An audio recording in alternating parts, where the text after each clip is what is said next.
Ngayong araw mga kuys, magluluto naman tayo ngayon ng sobrang basic at sobrang dali na beef steak at lalagyan natin siya ngayon ng atay ng baka para mas masarap. Biro mo, meron ka ng beef steak, meron ka pang liver steak mga kuys. Pag di pa ba naman sumarap yan, nakabili tayo sa mall ng sobrang solid ng atay ng baka. Tignan nyo mga kuys, ang ganda ng kulay, ang linis, ang quality.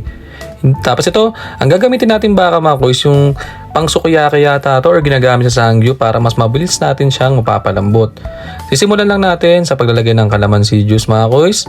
Yan lang ang lalagay natin dyan at toyo mga kuys. Wala na tayo ibang lalagay dyan kasi minsan pag naglalagay ako ng bawang or sibuyas dyan, pag piniprito ko siya, ang bilis niyang masunog mga kuys. Kaya ang gagawin lang natin dyan, toyo at kalamansi. Sobrang basic lang mga kuys. Hindi natin pahirapan. Yan, nakita nyo, iniwan natin na manipis dyan yung atay ng baka at yung pang sukiyaki ang ganda kasi meron siyang litid at meron siyang maraming taba. Yun yung masarap dito mga kuys. Pag mamantikain natin mamaya para solid sa kanin yan, maglalagay tayo ng coconut oil dyan.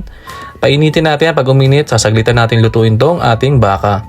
So, ang ginawa ko dito mga kuys, kailangan malakas yung apoy para saglit lang yan mga kuys. Each side siguro niyan, baka mga 10 seconds o 15 seconds. So, okay na yan kasi pag napasobra natin maluto yan mga kuys, titigas yan. Kasi ito talagang ginagamit sa mga pangsangyup. Diba? Pag nagsangyup tayo, saglitan lang yan. Goods na yan eh. Para naman makain natin yan, at hindi maging goma yan mga kuys. Pag talagang napasobra, ang tigas niyan mga kuys yan. Pagka itsura, saglit lang, ahon na natin yan.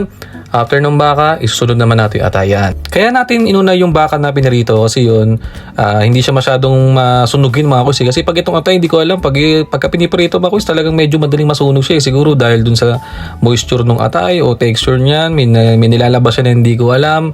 Kaya inuna ko talaga muna dun yung baka, tapos sinunod natin itong atay. Tapos ginawa natin itong basahan yung atay, lilinisin yung mga itim-itim sa ilalim na yan, na hindi naman yan masama mga kuys. Yan yung masarap dyan, ayaw natin masunog yan, kaya kailangan natin makaskas yan para mamaya pag naglagay tayo ng sauce, sasama natin yan. Naglagay tayo ng sibuyas dyan mga kuys, hindi tayo naglagay ng bawang, sibuyas lang gagamitin natin dito yan. Hindi yan mga kuys, yung mga itim na yan, hindi yan mapait.